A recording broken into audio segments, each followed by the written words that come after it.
எல்லாருக்கும் வணக்கங்க. இப்போ ஒரு நியூஸ் வந்திருக்கு. அது என்னங்கிறத பார்க்கலாம் வாங்க. வீடியோக்குள்ளே போகலாம். விஜயவாடா ஒரு ப்ரைவேட் செக்யூரிட்டி பஸ் என்ன ஆயிருக்குன்னா ரிப்பீட்டடாக கிளிச்சஸ் இருந்திருக்கு. வண்டி ஜேர்னி இப்போது போயிட்டுருக்கும்போது அப்போ என்ன ஆயிருக்குன்னா ஒரு ட்ரக்கில் டிப்பர் ட்ரக்கில் போய் அதனோட அந்த ஹெட்டில் போய் இடித்து ஆந்திர பிரதேஷோட அந்த இதில் நடந்திருக்கு. இது தேர்ஸ்டே அன்னைக்கு இந்த இன்சிடென்ட் நடந்திருக்கு. இதில் 14 பேர் இறந்துருக்காங்க, 28 பேர் இன்ஜுரிஸ் ஆகியிருக்காங்க அப்படின்னு சொல்லியிருக்காங்க. இதனால் என்ன ஆயிருக்குன்னா என்கல்ஃப் ஆயிருக்கு. அதாவது ஃபயர் கொழுந்து விட்டு எரிய ஆரம்பிச்சிருச்சு வெஹிக்கிளில். அந்த விக்டிம்ஸில் சில பேர் என்ன பண்ணிகிட்டு இருந்தாங்கன்னா தூங்கிட்டு இருந்தாங்க அப்படின்னு சொல்லப்படுது. காலையில் 5:45 மணிக்கு. அதனால் அந்த பஸ்ஸுக்குள்ளேயே அவங்க மாட்டிக்கிட்டாங்க, வெளியில் வர முடியல அப்படிங்கிறதையும் சொல்லியிருக்காங்க. ப்ரிலிமினரி ஃபைண்டிங்ஸ் என்ன சஜஸ்ட் பண்ணுது அப்படின்னா இந்த ஸ்டீரிங் மேபி அது ஜாம் ஆகியிருந்திருக்கலாம் அப்படிங்கிற மாதிரி சொல்லியிருக்காங்க. அந்த இன்சிடெண்ட் ராயவரம் வில்லேஜ் அப்படிங்கிற இடத்துல மர்பாக்கபுரம் அப்படிங்கிற டிஸ்ட்ரிக்டில் நடந்திருக்கு. இது 4th இன்ஸ்டன்ஸ், 4வது தடவையாக இது 6 மாதத்தில் இந்த மாதிரி நடக்குது அப்படின்னு சொல்லியிருக்காங்க. இந்த பேசஞ்சர் பஸ் பிடிக்கிறது, இந்த மாதிரி தீ பிடிச்சி எரியிறது அப்படின்னு சொல்லியிருக்காங்க. அந்த பஸ்ஸு இந்த எரிஞ்சு போன பஸ்ஸு நிறைய தடவை ஹால்ட் பண்ணியிருக்காங்க நடுவில். ஏன்னா அந்த டெக்னிக்கல் ட்ரபுள்ஸ் இருந்துச்சு அப்படிங்கிறதுனால அந்த ஜேர்னி பண்ணிகிட்டு இருக்கும்போது நிறைய தடவை நடுவில் நிறுத்தியிருக்காங்க அப்படின்னு சொல்லியிருக்காங்க. சில உயிரோடு இருக்காங்களா தப்பிச்சவங்க, அவங்க சொல்லியிருக்காங்க. அந்த வெஹிக்கிளை ஸ்டாப் பண்ணி 1 மணி நேரம் எரகோண்டா பாளையம் அப்படிங்கிற இடத்துல 1 hour அதை போட்டு வச்சுருந்துருக்காங்க அப்படின்னு சொல்லியிருக்காங்க.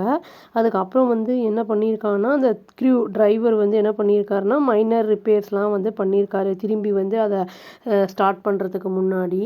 இது ஒரு ஆந்திர பிரதேஷ் ரெஜிஸ்டர்ட் பஸ் அப்படின்னு சொல்லப்படுது. ஆப்ரேட்டட் பை ஹரிகிருஷ்ணா டிராவல்ஸ் அப்படின்னு சொல்கிறாங்க. இதில் 41 பேர் பேசஞ்சர்ஸ் பயணம் பண்ணியிருக்காங்க. தெலுங்கானா, அதாவது நிர்மல் அப்படின்னு தெலுங்கானாலேருந்து நெல்லூருக்கு ட்ராவல் பண்ணிகிட்டு இருந்திருக்காங்க. இந்த ஆக்சிடெண்ட் நடக்கும்போது டிப்பர் டேங்க்கில் போய் மோதினதில் அந்த மெட்டல் அந்த இது ஃபியூவல் டேங்க் எக்ஸ்ப்ளோட் ஆகிடுச்சு அப்படின்னு சொல்லியிருக்காங்க. அந்த மெட்டல் கிளாஷ் இது உடஞ்சி போய் அப்படியே எல்லாம் ஸ்ப்ரெட் ஆகியிருக்கு அப்படின்னு சொல்லியிருக்காங்க. அந்த பிளேஸை ட்ரிகர் பண்ணி விட்டுருக்கு அப்படின்னு சொல்லியிருக்காங்க. என்ன சொல்கிறாங்க அப்படின்னா சென்சார் ஆப்ரேட்டட் மெயின் டோர் சிலதெல்லாம் நம்ம போகும்போதே ஆட்டோமேட்டிக்காக ஓப்பன் ஆகும், ஆட்டோமேட்டிக்காக க்ளோஸ் ஆகும், சென்சார் இருக்கும். அதுவுமே லாக் ஆகியிருந்திருக்கு அந்த பிளேஸ் அந்த நெருப்பு பற்றினால அப்படின்னு சொல்லப்படுது. எல்லாரும் மாட்டிக்கிட்டாங்க. ஒரு சில பேசஞ்சர்ஸ் என்ன பண்ணியிருக்காங்கன்னா விண்டோவோட அந்த இதை உடச்சி அதில் எப்படியோ தப்பிச்சு ஒரு சிலர் மட்டும் வெளியில் வந்திருக்காங்க. அந்த நியர்பை வில்லேஜஸில் இருக்கிறவங்கலாம் சில பேர் ரெஸ்கியூ ஆப்ரேஷனில் கூட கொஞ்சம் ஹெல்ப் பண்ணியிருக்காங்க அப்படின்னு சொல்லப்படுது. ரெஸ்கியூ டீம் இந்த ஆக்சிடெண்ட் ஆகி அந்த ரெஸ்கியூ டீம் இங்கே வர்றதுக்குள்ளே 14 பேர் இறந்தே போயிட்டாங்க அப்படின்னு சொல்லப்படுது.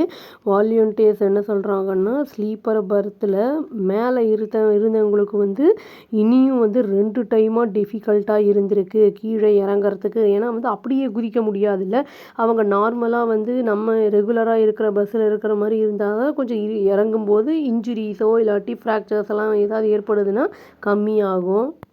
மோஸ்ட் ஆஃப் த விக்டிம்ஸை பற்றி என்ன சொல்லியிருக்காங்கன்னா இன்க்ளூடிங் ஒரு 5 மாத குழந்தையும் பற்றி என்ன சொல்லியிருக்காங்கன்னா கனிகிரி விஞ்சைமூர் அப்படிங்கிற அந்த இதை சேர்ந்தவங்க, டிஸ்ட்ரிக்டை சேர்ந்தவங்க, உதயகிரி அப்படிங்கிற அதாவது நெல்லூர் டிஸ்ட்ரிக்டை சேர்ந்தவங்க அப்படின்னு சொல்லியிருக்காங்க. 2 டிரைவர்ஸு, ஒரு அசிஸ்டண்ட், அவங்க 3 பேருமே மைனர் இன்ஜுரிஸோடு தப்பிச்சிட்டாங்க அப்படின்னு சொல்லியிருக்காங்க. அஃபீஷியல்ஸ் என்ன சொல்லியிருக்காங்க அப்படின்னா ஒரு சிலரோட கண்டிஷன் ரொம்ப கிரிட்டிக்கலாக தான் இருக்குது அப்படின்னு சொல்லியிருக்காங்க. ஒரு சைபர் என்ன சொல்லியிருக்காருன்னா இன்னொருத்தரை பற்றி அவர் செவரல் விண்டோஸை உடைக்காமல் இருந்திருந்தார்னா இனியும் நிறைய லைஃப் போயிருக்கும் அப்படிங்கிறத சொல்லியிருக்காரு. பஸ்ஸு எடுத்து அந்த நேரோ ரோடில் மெயின் ஹைவேல போகிறதுக்கு பதிலாக வேறு மாதிரி போயிருக்காங்க அப்படிங்கிற மாதிரி சொல்லியிருக்காங்க. பிஸ்னஸ் ரீசன்னால் அப்படின்னு சொல்லியிருக்காங்க. ஆந்திரா கவர்மெண்ட் வந்து ஸ்டேட் கவர்மெண்ட் என்ன அனௌன்ஸ் பண்ணியிருக்காங்கன்னா, இறந்தவங்க ஃபேமிலி எல்லாருக்கும் 5,00,000 ரூபா தரப்படும் அப்படின்னு வந்து சொல்லியிருக்காங்க. இன்ஜூரி ஆனவங்க ஃபேமிலி எல்லாத்துலேயுமே ஒவ்வொருத்தருக்கும் வந்து 2,00,000 ரூபாய் கொடுக்கப்படும். அது எக்ஸ்கிரீஷியாவாக தருவாங்க அப்படின்னு வந்து சொல்லியிருக்காங்க. பிஎம் மோடியும் வந்து என்ன சொல்லியிருக்காருன்னா வந்து சேங்ஷன் பண்ணியிருக்காரு. அடிஷ்னலாக 2,00,000 ரூபாய் எல்லாருடைய ஃபேமிலிக்கும் வந்து தருவோம். அந்த இறந்தவங்களுக்கு 50,000 ரூபா வந்து இன்ஜூர் ஆனவங்களுக்கும் தருவோம். அதை வந்து அவங்களுடைய என்ன இதுலேருந்து அப்படின்னு வந்து சொல்லியிருக்காங்க.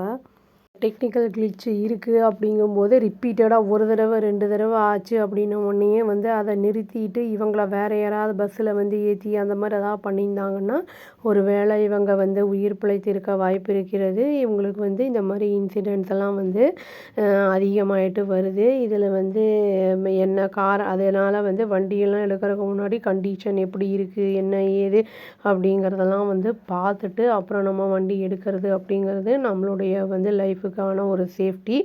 இது அப்படின்னு சொல்லி இறந்த அந்த ஆத்மாக்கள்லாம் வந்து சாந்தி அடையணும். இன்ஜூரி ஆனவங்கலாம் சீக்கிரம் ரெடியாக இதை ரெக்கவர் ஆகி வரணும்னு சொல்லி இறைவனை பிரார்த்திச்சுக்கிறாங்க. அவ்வளோதான். Thank you. Please do like, share and subscribe our channel and click the all option and press the bell icon. Thank you.